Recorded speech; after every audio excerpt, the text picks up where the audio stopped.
Olá, querido amigo, querida amiga, sejam todos bem-vindos a mais uma edição do nosso encontro, conhecendo o Evangelho de São Marcos.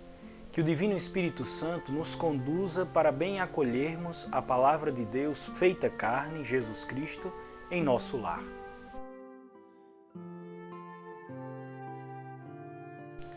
Do Evangelho de São Marcos. E logo o Espírito o impeliu para o deserto. E ele esteve no deserto 40 dias, sendo tentado por Satanás. E vivia entre as feras, e os anjos o serviam.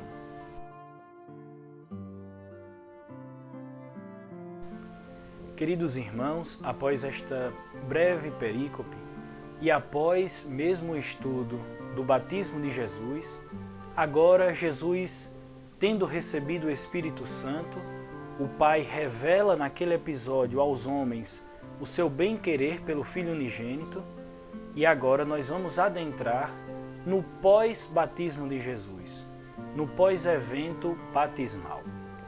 Amigos, a segurança que Jesus tem para com a benevolência, para com o bem-querer de Deus é tamanha que Jesus se confia ao ponto de se entregar na cruz. E é para este momento que o Evangelho de São Marcos, como nós vimos na introdução geral, que ele quer nos apontar. Todos os eventos do Evangelho concorrerão para o ato central, que é o episódio da cruz. Logo no versículo 12 desta perícope que acabamos de ler, o evangelista nos coloca uma expressão, e logo. Esta expressão é usada para intensificar uma característica que Marcos quis colocar no seu evangelho.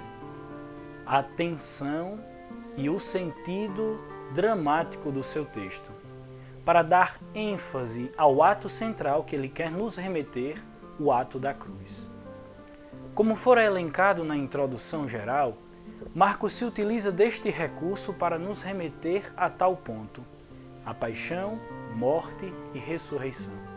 E ao longo do Evangelho haverão outros momentos tales quais, que nos colocarão em momentos tensos, em momentos dramáticos que Jesus nos colocará nesta dinâmica do caminho para o Calvário junto com ele.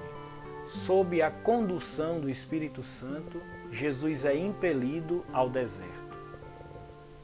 O que é então este deserto no sentido bíblico? Porque para o popular é um lugar seco, sem vida. Para o sentido bíblico não é muito diferente, mas tem aspectos particulares próprios do Oriente, que é um contexto onde Jesus habitou. Em sentido geográfico, pode-se dizer que é o mesmo deserto em que João Batista estava a pregar o batismo de arrependimento e remissão dos pecados, segundo o próprio Evangelho de Marcos, capítulo 1, versículo 4. Podemos atestar isso porque o termo grego utilizado nos apresenta a palavra eremon, que, no contexto oriental, era aplicado para o deserto de Judá. Agora, em sentido teológico, principalmente no Novo Testamento, o deserto é o lugar de encontro com Deus e de purificação. Segundo a concepção do judaísmo, era para este ambiente que os demônios, após serem exorcizados, acorriam. Também é nele que Jesus encontra o seu adversário, o Satanás, o tentador, que o tenta por 40 dias. 40 dias, além de tempo de purificação, segundo a tradição judaica, simboliza os 40 dias que Moisés experimentou as provações em Êxodo, capítulo 34, versículo 28, e também as provações de Elias, em 1 Reis, capítulo 19, versículo 8. Ambos profetas do Antigo Testamento que foram e serviram de prefiguração do grande profeta Jesus Cristo, o Filho unigênito de Deus. Jesus também passa por essas tentações e provações para revelar a sua divindade como Filho de Deus.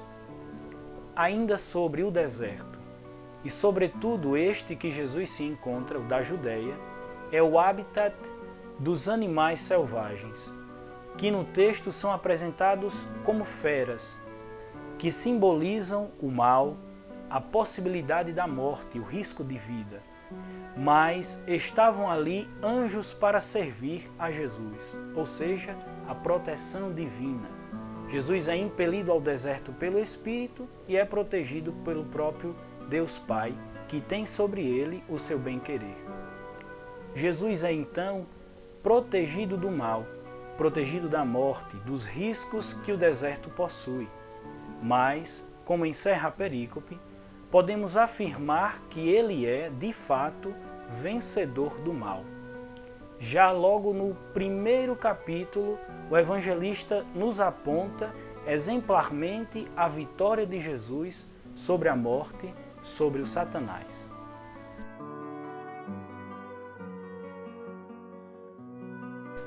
Como atualização destes 2 pequenos versículos, podemos, já em preparação para a Lexio Divina que o Padre Pedro Júnior fará a partir deste Evangelho, podemos nos interrogar: como está o meu encontro pessoal com Deus?